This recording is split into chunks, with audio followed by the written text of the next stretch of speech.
Hello viewers, today I've been giving you a tutorial on the 7 core competencies of C.B.C and how you should ensure that your learners sharpen or catch them when you are teaching a lesson.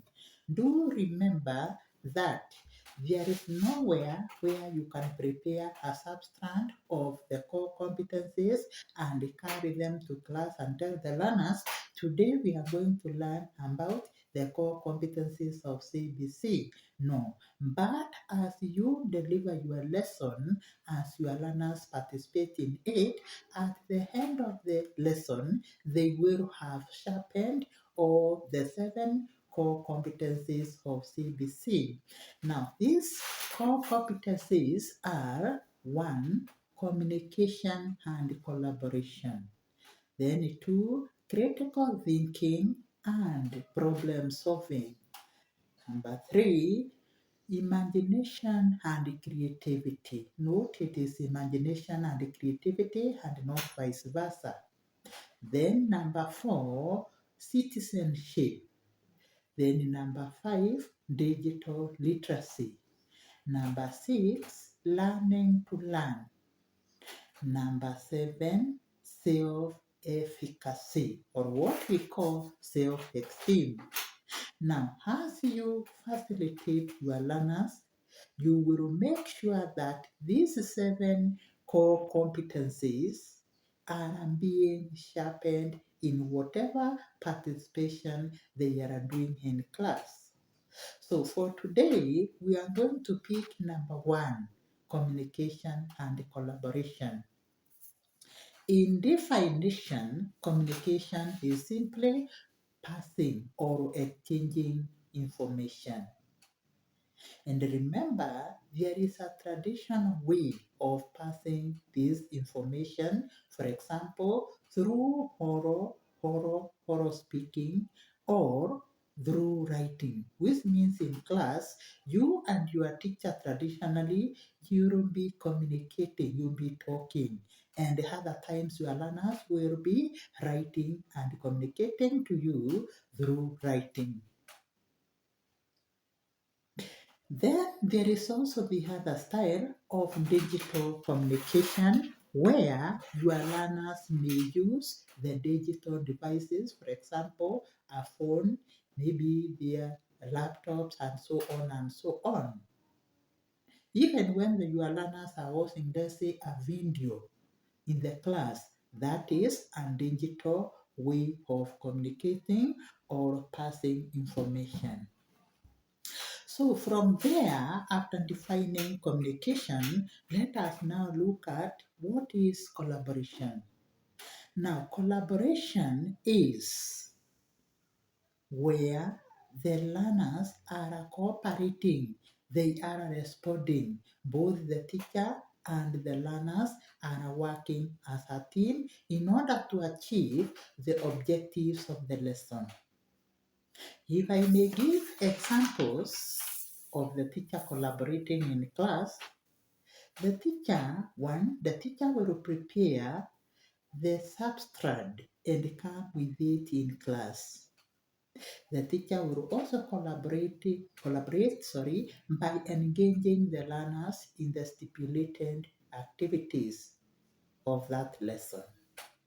The teacher will also collaborate in guiding the learners on what to do, what they should do here, what they should do here, organize the learners so that the objectives of the lesson can be achieved. The teacher will also collaborate in reinforcing, rewarding the learners to build on their self-esteem. The teacher will also collaborate in giving a formative assessment during or after the lesson. The teacher will also feed or help the learners to bank their work in their portfolio after the lesson. The teacher will also collaborate in giving the learners what we call community learning service. Community service learning. When it comes to the learners' collaboration in the same lesson, the learners will pay attention. There can never be communication without attention. Then the learners will be answering and asking questions, of course, from the teacher. The learner will take part in the stipulated lesson activities, maybe singing, maybe dancing, maybe drawing. Those are the stipulated activities, dramatizing.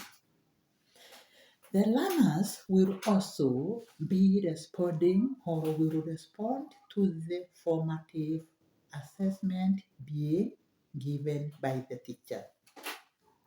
And finally, the learners will carry home the community service learning. Now, from there, it is very, very important as a teacher to ask yourself, what are these factors that can bring in and break down in communication and collaboration among my learners to abundantly extent that this lesson will not be achieved? That element could be, or to make sure that there is no communication breakdown between you and your learners, ensure that the learners pay attention and respect each other's opinion. The opinion may be not right, but it should be respected and guided accordingly. Ensure that your learners participate fully in groups in the stipulated activities and no learner is being left behind, including the very shy learners, very shy that they even cover their eyes when the teacher maybe asks them a question or tell them to present something in class. Take care of that. Also, reinforce and motivate your learners so that tomorrow they would desire to do better so that they can keep on being rewarded or motivated. Do also ensure that your learners read so many storybooks to strengthen the languages of communication, including their class textbook. Make sure they read their class textbook to get the appropriate language that is used to maybe answering questions or maybe to improve their language of communication. Also, make sure that your learners have, let's say, an exercise book where they write down new ones and their definition and probably go as far as making sentences using those ones to enrich their language. Ensure that the instructions are clear. The instructions given to the learners are very clear during the communication. It doesn't cost you anything to go down. Maybe there is a word that is giving the learners ahead of time. Go down to the languages of the catchment area in the class and help the learner to understand the meaning of that terminology, but do remind them to stick either in English or the language of the lesson, let's say Kiswahili, but go down to their level, use a catchment language, and define or help them understand the meaning of the word. Then discourage your learners from mixing languages when they are speaking. Discourage your learners from mixing languages when speaking. For example, you cannot have a learner saying, I saw a ngamia in the slaughterhouse. The word ngamia there is Kiswahili. The learner should say, I saw a camel in the slaughterhouse. I saw a camel in the slaughterhouse. So no mixing of English and Kiswahili or any other language. If it is English, let the learner stick to English. If it is Germany, let the learner still speak Germany. Encourage your learners also to be regularly writing their own composition. They can compose a poem, compose a story, compose a song. All those methods are meant for improving communication, maybe when they are talking or when they are writing. The other thing that you should do to improve communication is ensure your learners or guide your learners against the use of vulgar, inappropriate language. Inappropriate language. Like sometimes back, we were marking the Form 4 final exam, and the question that the learners were asked was, what is the role of father in the family? So the learners understood the question and wrote answer number one, to provide the needs of the family. Number two, to give security to the family. Then number three, answer number three was inappropriate. The learner wrote, to sex the mother. Kindly note, this is vulgar language. The learner ought to have written, to provide conjugal right to the mother.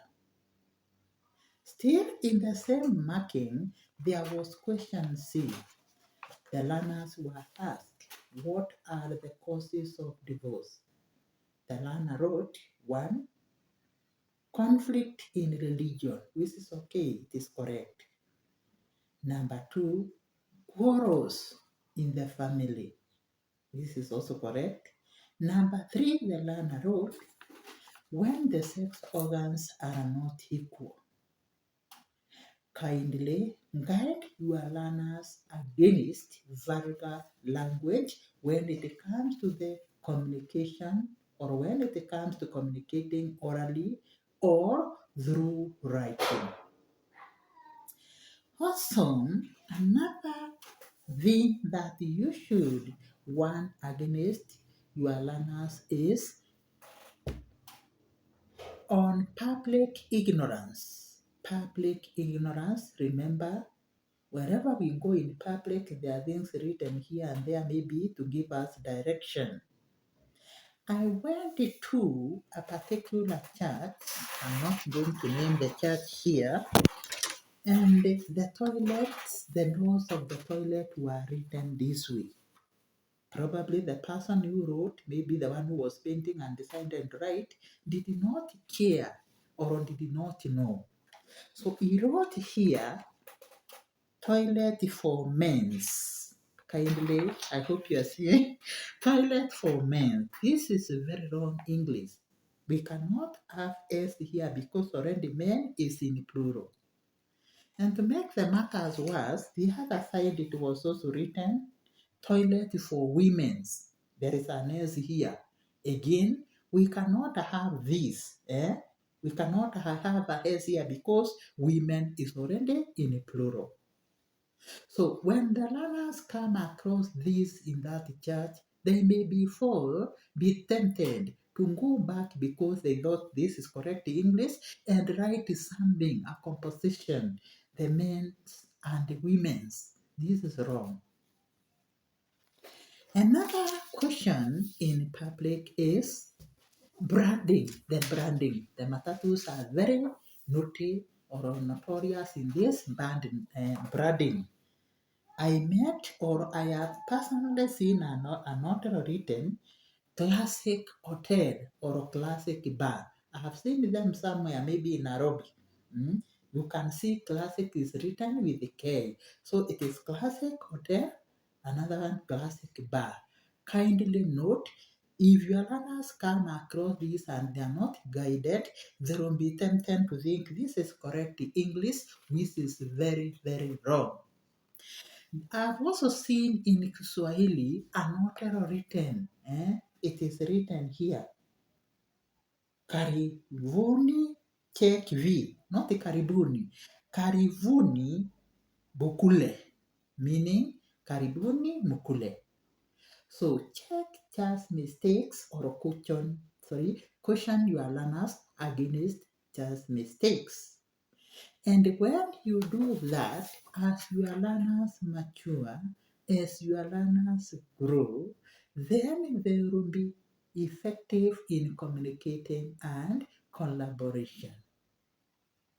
Kindly subscribe to my channel. Next time, I'll be looking at the second core competency, which is critical thinking and problem solving. Thank you.